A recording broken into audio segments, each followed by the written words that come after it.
Welcome everybody to the Storytime channel. My name is Steven, and today we have some entitled parent stories. Apparently saying that I have no hair extensions was the wrong answer. So this happened yesterday at work, and a little fact that will be important later is that I have very thick hair. My mom likes to joke, saying that I can tie down ships whenever I have it in a play. Anyways, I was working last night, and I served a lady and her family their food. She didn't look like the typical Karen, but I felt there was something off about her. Her smile looked too forced and her voice dripped sugar when she spoke to me.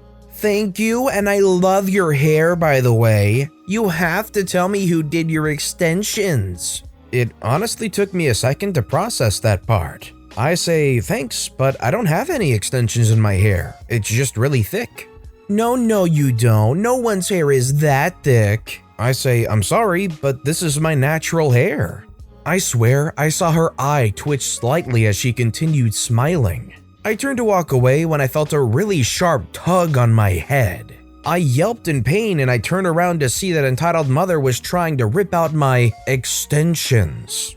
"Don't lie to me, you little witch. No one's hair is that thick. Don't you dare lie to me. Tell me you're wrong." This lasted about 10 seconds when her husband pulled her off me and made her sit down. I hurried away to cry and grabbed one of my managers and told them what had happened. I went upstairs and from what I heard later on, my manager kicked them all out and banned entitled mother from the restaurant, and I got to sit upstairs for half an hour. My head's still a little sore, but I definitely won't forget that encounter.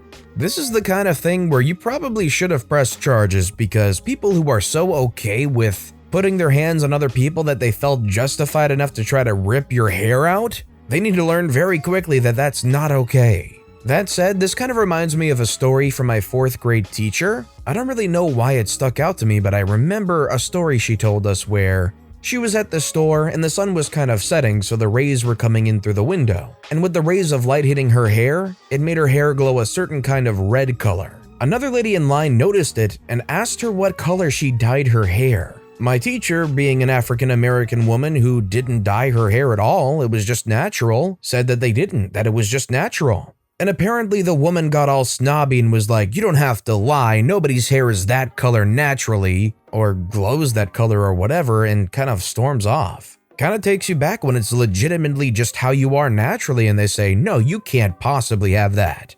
Our next story is by Rinkamiru Arts, entitled "Mom Demands Money After Accusing Me for Trying to Break In to My House." So a little bit of backstory, my family isn't so rich, so we didn't live in a really nice house. But hey, at least we had a house. I was outside with some friends and when I came back home it was about 5 p.m, so it was getting dark outside. I went to my home through the back entrance because the front entrance goes to my grandma, and I didn't want to annoy her that day. As I went through the gate, an entitled mother with a horrible accent tells me to stop. I need to clarify that I had a broken jacket and very dirty shoes on with some old jeans, so I kinda looked like a homeless kid. The conversation went like this: "Why are you going door to door stealing stuff?" I say, "Excuse me?" "I said, why are you stealing?" She yelled it out so everyone in my house could hear it. I say, "What? I get cut off. "You don't even deserve this stuff from that grandma." I guess she met my grandma outside. I say, "No, I don't, and I don't want it." "Cut the crap. I know the owner of this house and we're very close friends. She told me she isn't in a good financial situation." At this point, I walk home, and the entitled mother hears coins jingle in my pocket. "Give me that money. I know you stole it, you dirty hobo, so give it." I say, "What? You think it's okay to call people that have dirty clothes hobos? And now you are begging for money? Wow." "Shut the freak up. I don't care about you and your family." Now I was very confused about what she was talking about, so I just played with her for a while. I say, "So why do you think I need to give you money?" "Stop being rude. I have 3 kids and I don't have much money. You should give me all the money you stole from people." Right then, she sees my wallet. "Give me that wallet, it's mine." I say, "No, it's not." "Yes, it is, now give it." She goes onto our property and tries to steal my wallet, which is in my back pocket. I push her, and she just starts to yell out that, "He's R-wording me, help! This hobo is R-wording me." I say, "This is my house. I live here. The money I have in my pockets is my money that I got for my birthday from that poor grandma, so back off." I leave, and I go to sleep. The next day, she ends up at the front door, my grandma's door, and she starts telling her that she will report me for harassment and R-wording. But I guess she didn't, because nobody contacted us. It sounds to me like whatever they said at the very end was either a really tragic way of trying to save face, or a last-ditch attempt at trying to extort you, which, either way, didn't work. This next story is by Honey and SHT. I'm not your maid, do it yourself. A little context. I, 19-year-old female, do not like my stepmom, 39-year-old female, and my dad's working in another country. She has her own house and I tend to my dad's house, which she only visits from time to time. Ever since the pandemic began, she's turned me into her own maid. Recently, she's been coming here late at night demanding I cook for her and to serve her. She doesn't wash her own dishes and yet calls me lazy for doing all the housework, then sitting in bed. All she does is eat and sleep. It's like I'm the mom. She has the emotional capacity of a high school girl. I kid you not. She once threw a fit when I told her how to cook an egg just so I didn't have to cook it for her. I've never argued back, but tonight didn't go as her mistress wished. My stepmom walks into my room asking what I'm eating for dinner, to which I respond with, "I'm not eating dinner, I'm not hungry." I think she didn't hear me because she continues babbling passive-aggressively saying, "Can you include me this time in what you're cooking?" First of all, I've cooked for her dinner each time I cooked for myself, or even when I don't cook for me. She's talking about the time I ordered food and didn't know she was coming home earlier than expected. It was my lunch, and she comes during dinner time. So this exchange takes place. I reiterate, "I'm not eating." She says, "What?" I say I'm not hungry, I'm not going to eat dinner. "But you have to, you're gonna get sick again." I say I ate a lot today.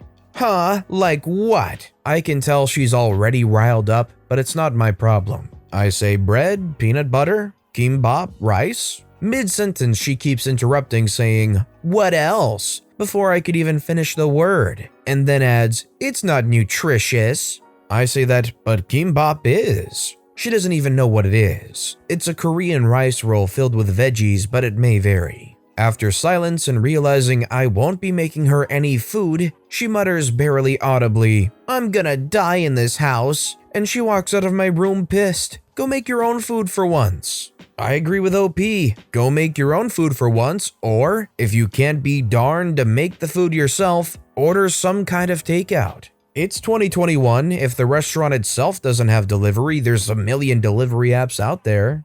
And our final story of the day is by Raspberry Tiny, entitled "Mother Thinks You Can Just Steal a Person's Service Dog." I have recently got myself a service dog for various reasons, one of which being anxiety. This will be important later. I went to my local shopping center the other day with my dog who was working. She had her vest on and everything. The moment I get my dog out of the car, a kid sees her and runs over to me and my dog. I say my dog is a special dog and can't be pet right now. The entitled kid runs off and goes back to his mom. I get into the store and go to the area where you buy bread. In comes the entitled mother. "Why aren't you letting my little angel pet your dog?" I say because she's a service dog working and can't be distracted in case of an emergency. "You are a freaking liar."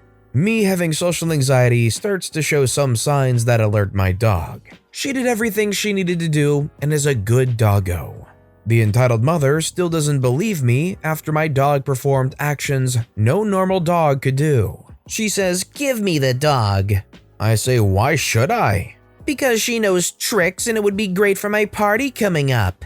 The entitled kid says, "Mommy, I want the puppy. I want puppy." The entitled mother yells, "Help, this freaker stole my dog." Confused worker comes out wondering what the heck is going on. Entitled mother answers before I can get a word out of my mouth. The confused worker says to give the dog back. I say no, it's my dog and I can prove it. Nice person says it is my dog. Confused worker says he does need proof. I tell entitled mother to go 10 feet away and call my dog's name. Entitled mother obviously fails. I walk 10 feet and call my dog. Guess what? She comes. Entitled mother says I brainwashed her dog. The nice person called the police during this. We are arguing on and off while the police officer comes. The police officer comes and the first person he asks anything to is me since I have the dog. I explain my story and he asks entitled mother and her story sounds very fake. The police officer and confused worker go look at camera footage. Lo and behold, the dog is mine. They come out, tell us what they saw, and entitled mother freaking grabs my dog and runs. She is obese, so I catch her instantly. She was arrested and I pressed charges. She resisted arrest, assaulted the cop, and obviously tried to steal my service dog. The dad picked up the kid and wasn't a douche, thankfully. I went home confused of what just happened, but thinking about how funny it is. There's something magical about an overweight Karen trying to snatch a dog and run off, when assuredly they probably didn't get farther than 10 feet before you could already catch up to them. But with that being said, that's all the time we have for today, so if you have a favorite story of the day, let me know which story and why in the comments down below. But besides that, if you enjoyed the video, please consider giving it a like, and if you haven't, subscribe and turn notifications on so you'll never miss an upcoming video. No matter what you do, whether it's just viewing the video, liking, subscribing, turning notifications on, I appreciate the heck out of it. Every little thing that you do helps the channel grow that much more, and I can't thank you enough for it. So until next time, I hope you all have a wonderful day, and I'll be right here next time on the Storytime channel.